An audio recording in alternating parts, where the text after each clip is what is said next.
Hey everyone, thanks for joining us for this deep dive into the LA wildfires. It's a really intense situation with these fires raging. Multiple wildfires all across LA fueled by those crazy Santa Ana winds. We're using live reports from CBS News to get the most up-to-date information as we speak. Yeah, it's definitely a chaotic scene out there. So there are four main fires we're tracking right now. The Palisades, the Eaton, the Hearst fire, and this new one that just popped up called the Auto fire. The total area burned is already over 40,000 acres. To put that in perspective, that's like a 60 square mile chunk of land just gone. Ah. And the human cost is just devastating. At least 24 confirmed deaths so far. And get this, over 12,000 structures have been destroyed. It's tough to even imagine the impact this is having on people who've lost homes and in some cases even loved ones. And it's really important to remember that these numbers are only going to rise as things continue to develop. Yeah, CBS News has eyewitness accounts and expert analyses coming in constantly. You really get a sense of the urgency of the whole thing. And the experts are saying that these fires are burning with a ferocity that we haven't seen in LA before.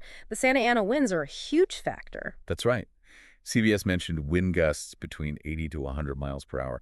Can you explain why these winds are so dangerous when there's a fire? Well, it's not just about the wind speed itself, it's the nature of the Santa Anas. They're incredibly dry, almost like a giant hairdryer coming down from the mountains. And as those winds come down, they get compressed and warmer. And that dries out the vegetation even more. So you have these really strong hot winds blowing over extremely dry fuel. Yeah, exactly. It's the perfect recipe for a fire to start and spread really fast. CBS reported that LA hasn't seen decent rainfall in 254 days. That just shows how dry it really is. And on top of that, those strong winds can carry embers for miles. So that means that new fires can start popping up far away from the main blaze. It makes containing these fires a huge challenge. And this isn't just a one-time thing with the wind either. The National Weather Service issued an extreme risk warning for fires. And get this is the fourth such warning in just 3 months. Yeah, that is really unusual. It definitely makes you think about how these weather patterns might be changing in the long term. It's easy to get lost in the big numbers, but CBS News has been sharing some incredibly sad stories from people who have been directly affected by the fires. There was one about a man named Patrick O'Neill. His home in Malibu is completely gone. He said there's nothing left, just ash and bricks. It's hard to even imagine what that would be like. It's truly devastating, and we have to remember that his story is just one of thousands. Every single one of those statistics represents a person, a family, a community that's hurting right now. And the Malibu surfing community, they lost one of their own, a well-known guy they called the Craw. And then there was this story about Shelley Sykes. She was trying to save her blind son as the water supply was drying up. It really shows how fast and unpredictable these fires can be. It really does. And it makes you wonder if enough was done to prepare for something like this, especially for people who might be more vulnerable. We're seeing a massive response, though. There are over 15,000 firefighters out there. Plus, law enforcement, emergency personnel, even the military is involved. It's a huge coordinated effort. They're using fire retardant, which helps to slow down the spread of the fire. But there are some concerns about the environmental impact of using it. CBS did mention those concerns. It's a difficult situation weighing the immediate need to put the fires out with the possible long-term consequences. Definitely, and at the same time, recovery efforts are starting to get underway. FEMA disaster recovery centers are opening up, and millions of dollars in aid have already been given out, and even more aid is being requested from the government. It really speaks to the scale of this disaster and how long and hard the recovery process is going to be. Absolutely, the cost of rebuilding is going to be enormous, both financially and emotionally. But right now, the danger is far from over. The particularly dangerous situation warning is still active, and they're saying the winds could pick up again as early as Tuesday. Yeah, that's a big concern. New fires could start, and existing ones could flare up again. And with the Angeles National Forest closing because of the critical fire danger, it really shows you how serious the situation is. It's like a ticking time bomb. And on top of all of that, over 35,000 people are without power right now. Yeah, this situation is so complex with so many factors all connected. It's not just about a series of separate fires. It's a major event with far-reaching consequences that are going to be felt for a long time to come. It's true, and we're going to dig into all of that and more right after the break, so stay with us. You know, it's easy to focus on the immediate effects of the fires, but they also make you think about the bigger picture. CBS News was talking about how suburban sprawl plays a role in all of this. Oh yeah, it's true. People love those areas near the mountains and the coast.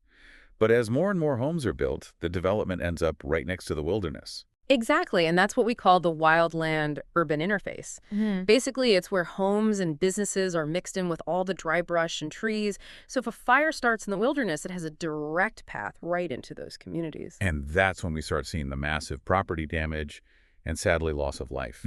And it seems like climate change is making these areas even more vulnerable to fires. CBS News talked about hotter temperatures, longer droughts, and drier vegetation. It's basically a tinderbox just waiting to ignite. And it's not just about the damage from the flames themselves. We also have to think about the smoke and ash. That stuff can travel for hundreds of miles, affecting air quality and people's health far away from the fires. They even issued an air quality alert for a huge part of Southern California. And one article mentioned that Pasadena Water and Power had to tell people not to drink the water Mm. because there was a chance that toxic chemicals from the fires could have contaminated it. Oh, wow, that's a serious problem. When buildings and infrastructure burn, they release all kinds of nasty chemicals. That stuff can get into the water system. And boiling or filtering the water might not even get rid of all the contaminants. That is scary. So it's like a double whammy, the immediate threat of the fires and these long-term problems from climate change. So what can people do to protect themselves and their communities? Being prepared is so important. You want to create what's called defensible space around your home. That means clearing away all the dry brush and trees around your property. That way, if a fire starts, it's harder for it to reach your house. It's also really important to have an evacuation plan and a go bag ready. So if you need to leave, you're not scrambling around at the last minute. And of course, staying informed is crucial. Definitely staying informed is key. And that's where resources like CBS News come in. They're giving live updates, safety information, evacuation orders, details on how to get help. Absolutely. Having access to reliable information is so important in a situation like this. Things are changing so quickly, and there's a lot of misinformation and rumors going around, which can be dangerous. There was an article about how authorities are working hard to debunk false claims. And FEMA actually brought back their online rumor response site to fight back against all the misleading information online. It's like fighting a second fire, the fire of misinformation. When there's a crisis like this, having accurate information can literally save lives. It's overwhelming to think about all the different aspects of this crisis. The actual danger from the fires, the impact on the environment, and then this whole fight against misinformation. It is a lot to take in, but I think it's important to remember that even with all this chaos, there are also stories of hope and resilience. We see communities coming together to help each other, firefighters putting their lives on the line to save people and homes, and ordinary people stepping up to do whatever they can. It's really inspiring to see. CBS News had a report about how the Lakers and Clippers are going back to playing games after having to postpone them because of the fires. And they're working with other LA sports teams to donate millions of dollars for relief efforts. It's great to see that kind of generosity and community spirit. These acts of kindness, big and small, can really make a difference as communities try to recover and rebuild.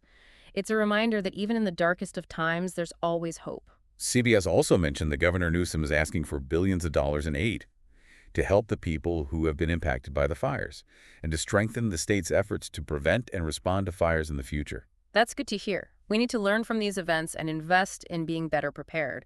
That means everything from updating infrastructure to having better firefighting resources. And we need to address the root causes of climate change. The wake-up call for all of us.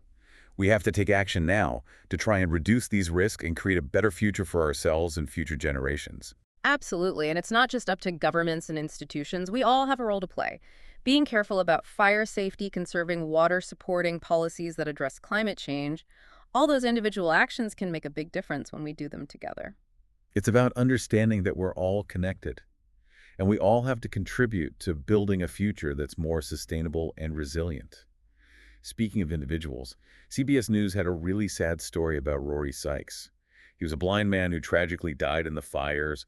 His mother desperately tried to save him, but the water supply had dried up. Oh, that's just heartbreaking. It makes you realize how vulnerable certain people are during these kinds of events. And it makes you wonder if enough is being done to protect those who are most at risk. It makes you think, are we really doing enough to help people with disabilities, older people, and those who need extra help during a crisis?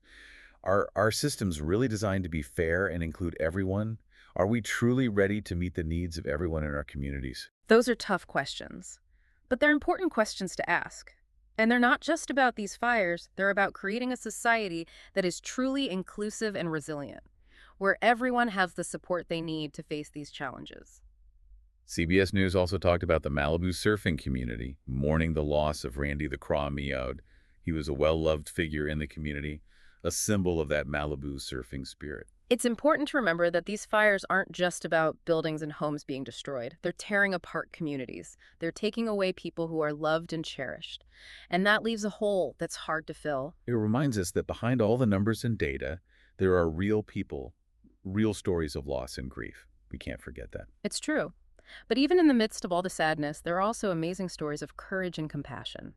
It's inspiring to see how people are coming together to comfort and support each other. Those acts of kindness can make a huge difference in helping people cope and heal. There was a really powerful image in one of the articles. It was a picture of Patrick O'Neill looking through the ashes of what used to be his home in Malibu. He said, "There's nothing left, just ash and bricks." That's a haunting image that really captures the utter devastation of these fires. But it also shows the incredible resilience of the human spirit. Even when you face a loss that's hard to imagine, there's still that determination to rebuild and keep going. Yeah, it's a feeling that you see throughout all these reports. Devastation, yes, but also resilience, community, and ultimately hope. Exactly. And I think that's an important message to remember as we continue to follow this unfolding crisis. The human spirit is incredibly strong. And even when faced with tragedy, we find ways to come together, support each other, and rebuild. You're right about that. And we'll be right back with more on the LA wildfires after a quick break. As we've been talking about these LA wildfires, it's clear that there's some really troubling aspects to this whole situation. Yeah, definitely. The images are bad enough, but when you start to look at the details, you really see how complex this crisis is. Like, you wouldn't think something like the Oscars would be affected by this, but CBS News said that they had to postpone their nominations announcement because of the fires. It just goes to show you how far-reaching the impacts of these fires really are. And there's also the issue of accountability. CBS News mentioned that a lawsuit has already been filed against SoCal Edison. They're claiming that their equipment might have started the Hearst fire. Right, and that's going to be a long and complicated legal battle. It's too early to say for sure who's at fault. But these situations always bring up the question of accountability. If it turns out that there were problems with infrastructure maintenance or safety protocols, then those responsible need to be held accountable. It's not just about getting justice for the people who have been affected. It's about preventing these kinds of tragedies from happening again. If there are systemic issues that played a role in these fires, we need to fix them. Absolutely. We can't just keep reacting to each disaster as it happens. We need to learn from these events and make changes that will reduce the risk of them happening again. CBS News also mentioned that the incoming president is thinking about visiting LA after his inauguration. It'll be interesting to see how the new administration handles this crisis, especially when it comes to things like federal aid and disaster relief. Yeah, that's a good point. This disaster really highlights how important the government is in helping communities that have been devastated by events like this. The money from the federal government is going to be essential for the recovery process, and everyone's going to be watching closely to see what the new administration's approach to disaster relief is going to be. And of course, we can't ignore the big issue here, climate change.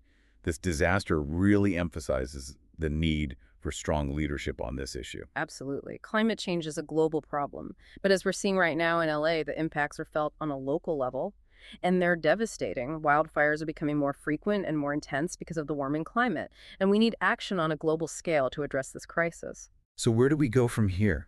These fires are still burning. Thousands of people have lost their homes. The death toll is rising. And we're left with all these questions about preparedness, accountability, and what the future holds. It's a lot to process, but even with all this devastation and uncertainty, I think it's important to see the signs of hope that are out there. The way communities are coming together to support each other, the incredible dedication of the first responders, the resilience of those who have lost so much.